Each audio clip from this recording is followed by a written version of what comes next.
कैसे हुआ था राधा रानी का जन्म, जानिए उनका परिवार। क्योंकि एक शाप के कारण मां के गर्भ से नहीं, ऐसे प्रकट हुई थी देवी राधा। शुक्ल पक्ष की अष्टमी तिथि को राधा अष्टमी के नाम से भी जाना जाता है, क्योंकि द्वापर युग में इसी पावन तिथि पर देवी राधा का प्राकट्य पृथ्वी पर हुआ था।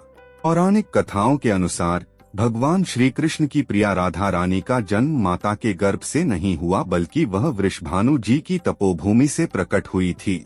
ब्रह्मवैवर्त पुराण में देवी राधा के जन्म से संबंधित एक कथा का वर्णन मिलता है। यह कथा इस प्रकार है।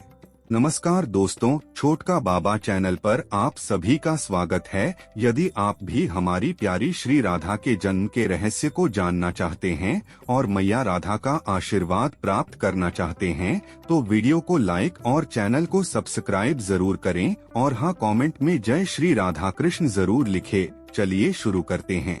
भगवान श्री कृष्ण की प्रेमिका राधा का जिक्र विष्णु पद्म पुराण और ब्रह्मवैवर्त पुराण में मिलता है। राधा और रुक्मणी दोनों ही कृष्ण से उम्र में बड़ी थीं। मान्यता और किंवदंतियों के आधार राधा के बारे में बहुत कुछ कहा जाता है। आओ जानते हैं कि राधा के जन्म और उनके माता पिता के बारे में। एक, पद्म पुराण के अनुसार राधा वृषभानु नामक वैश्य गोप की पुत्री थीं। उनकी माता का नाम कीर्ति था। उनका नाम वृषभानु कुमारी पड़ा। बरसाना राधा के पिता वृषभानु का निवास स्थान था। कुछ विद्वान मानते हैं कि राधा जी का जन्म यमुना के निकट स्थित रावल ग्राम में हुआ था और बाद में उनके पिता बरसाना में बस गए, लेकिन अधिकतर मानते हैं कि उनका जन्म बरसाना में हुआ था। हम इस किंवदंती की पुष्टि नहीं करते हैं। दो कहते हैं कि नृग पुत्र राजा सुचंद्र और पितरों की मानसी कन्या कलावती ने 12 वर्षों तक तप करके ब्रह्मादेव से राधा को पुत्री रूप में प्राप्ति का वरदान मांगा था। इसी के परिणाम स्वरूप द्वापर में ये दोनों वृषभानु और रानी कीर्ति नाम से जन्मे और फिर दोनों पति पत्नी बने। कीर्ति के गर्भ से राधा का जन्म भाद्रपद की शुक्ल अष्टमी के दिन हुआ। तब चारों ओर उल्लास का वातावरण निर्मित हो गया। 3, ब्रह्मवैवर्त पुराण की एक पौराणिक कथा के अनुसार श्री कृष्ण के साथ राधा गोलोक में रहती थीं। एक बार उनकी अनुपस्थिति में श्री कृष्ण अपनी दूसरी पत्नी विरजा के साथ घूम रहे थे। तभी राधा आ गईं। वे विरजा पर नाराज होकर वहां से चली गईं। श्री कृष्ण के सेवक और मित्र श्रीदामा को राधा का यह व्यवहार ठीक नहीं लगा और वे राधा को भला बुरा कहने लगे। राधा ने क्रोधित होकर श्रीदामा को अगले जन्म में शंखचूड़ नामक राक्षस बनने का श्राप दे दिया। इस पर श्रीदामा ने भी उनको पृथ्वी लोक पर मनुष्य रूप में जन्म लेने लेकर 100 वर्ष तक कृष्ण विछोह का श्राप दे दिया।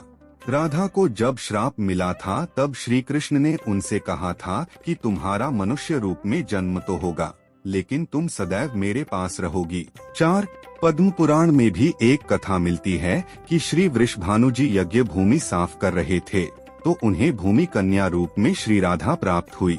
यह भी माना जाता है कि विष्णु के अवतार के साथ अन्य देवताओं ने भी अवतार लिया। वैकुंठ में स्थित लक्ष्मी जी राधा रूप में अवतरित हुई। यह भी कहा जाता है कि वृषभानु जी को एक सुंदर शीतल सरोवर में सुनहरे कमल में एक दिव्य कन्या लेटी हुई मिली। वे उसे घर ले आए, लेकिन वह बालिका आंखें खोलने को राजी ही नहीं थी। पिता और माता ने समझा कि वे देख नहीं सकती, लेकिन जब बाल रूप में श्री कृष्ण जी से उनका सामना हुआ तो उन्होंने आंखें खोल दी।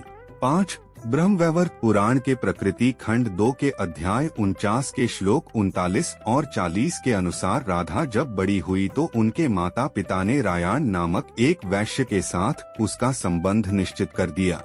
उस समय राधा घर में अपनी छाया का स्थापित करके खुद अंतर्धान हो गयी। उस छाया के साथ ही उक्त रायान का विवाह हुआ।